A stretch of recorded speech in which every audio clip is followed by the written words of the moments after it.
শুভ সন্ধ্যা।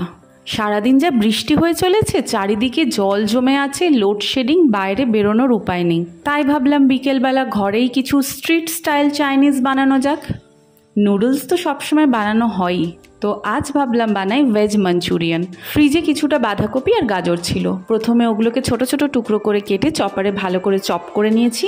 এরপর এর মধ্যে গ্রেট করা একটু রসুন আর আদা দিয়েছি, সাথে একটু নুন, গোলমরিচ গুঁড়ো, লঙ্কা গুঁড়ো আর একটু সয়া সস দিয়েছি, দিয়ে ভালো করে এটাকে মাখিয়ে নিয়েছি। এরপর বাইন্ডিংয়ের জন্যে 2 চামচ কর্নফ্লাওয়ার আর 2 চামচ ময়দা দিয়েছি। এতে কিন্তু একটুও জল ইউজ করব না, কারণ বাঁধাকপি থেকে এমনিতেই জল বেরোবে, তো সেটা দিয়ে ভালো বাইন্ডিং আমাদের হয়ে যাবে। এরপর এগুলোকে ছোট ছোট গোল গোল আকারে শেপ করে ভালো করে লাল করে ভেজে নিতে হবে। এগুলো ভাজা হয়ে গেলে চলে আসি এবার গ্রেভি তৈরিতে।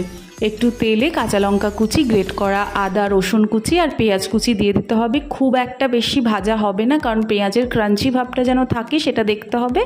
এখানে কিন্তু ক্যাপসিকামও দেওয়া যেতে পারতো, কিন্তু আমার বাড়িতে আজকে ক্যাপসিকাম ছিল না, আর বৃষ্টির মধ্যে এখন বেরোনো সম্ভব না। এবার এক এক করে tomato sauce, chilli sauce, soya sauce আর একটু ভিনিগার দিয়ে ভালো করে মিক্স করে তারপরে একটু কর্নফ্লাওয়ার জলে গুলে সেটা দিয়ে দিতে হবে। গ্রেভিটা খুব ঘন মনে হলে এর মধ্যে একটু জল অ্যাড করতে পারো। তারপরে ভালো করে গ্রেভিটা ফুটে উঠলে ভেজে রাখা মাঞ্চুরিয়ানগুলো দিয়ে দেবে। লাস্টে ওপর দিয়ে স্প্রিং অনিয়ন স্প্রেড করে দিলেই রেডি।